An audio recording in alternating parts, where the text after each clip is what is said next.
Magandang araw sa lahat. Guys, nandito po tayo. Meron pong humingi po ng tulong sa atin tungkol po ito sa nawawala, no, doon sa karagatan. Hanggang ngayon di pa nakita. Lumapit na po sila kay G. Costura, no. Ginamitan po sila ng ng braha.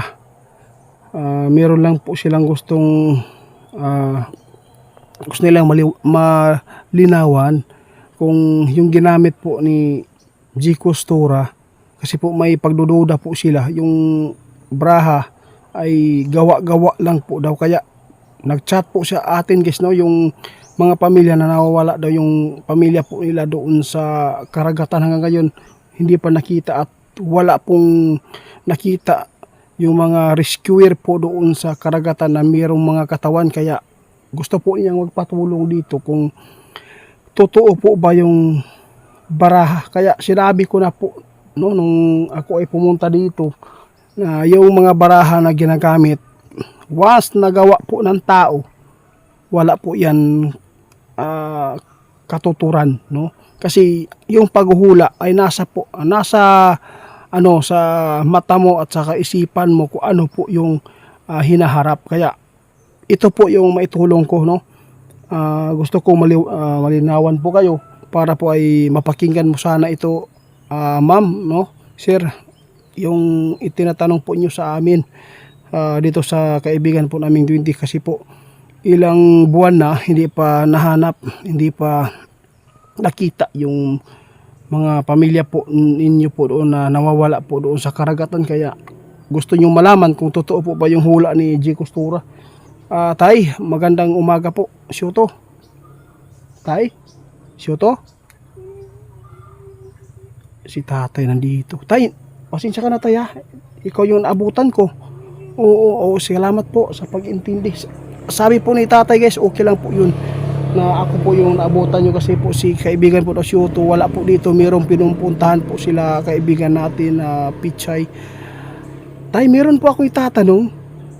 Meron po akong bisita sa messenger ko, nag-chat po siya tungkol po sa kanyang pamilya. Hanggang ngayon, mahigit 1 month na daw, no? Iwan ko lang kung sino po sila yung nawawala, kung napabalita po ba yan sa GMA or sa ibang mga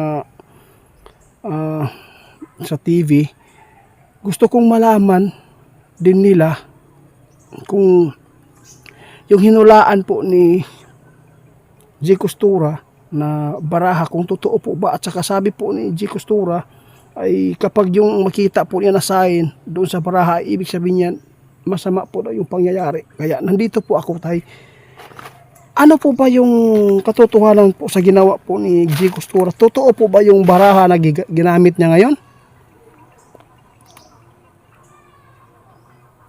Sosko.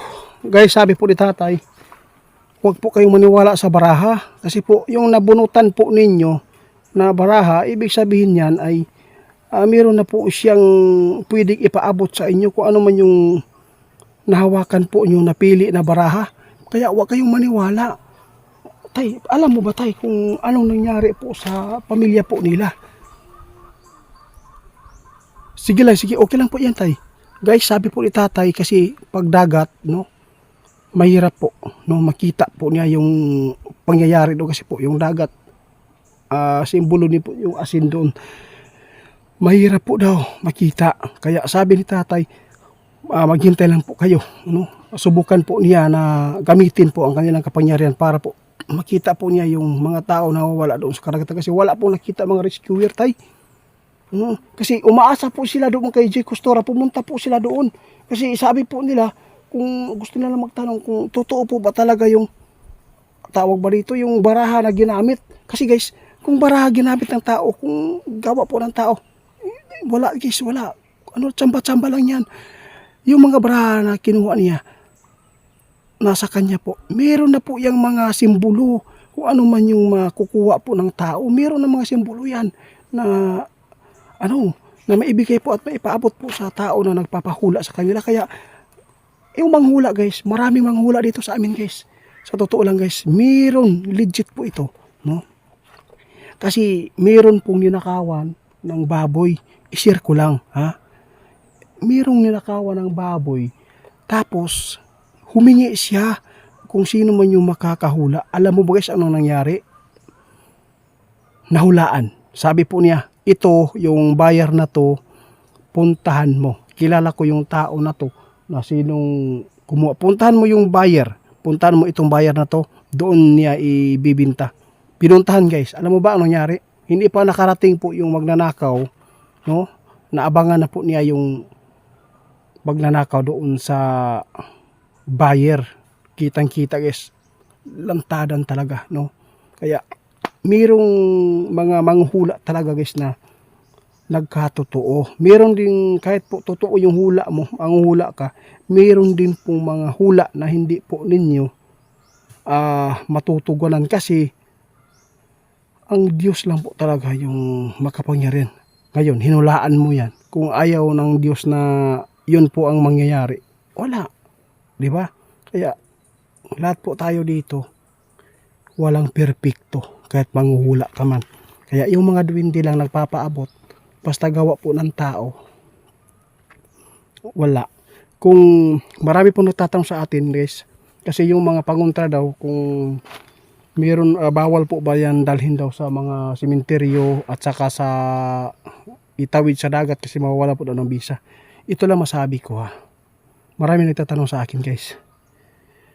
Yung gawa ng tao, mawawalan po ng bisa. Kung galing sa kalikasan ng mga mutya, yun po guys, hindi yan, walang kukontra, no? Hindi mawawalan po ng bisa. Tulad po ng sinukuan, hindi po yan mawawala ng bisa kahit isalom man na nimo di sa dagat, walang mawawala, kasi gawa po ng kalikasan, gawa ng Diyos yan, hindi po gawa ng tao. Kaya kayo po ay wag po kayong basta-basta na magbabayad po sa mga manghula guys, ha.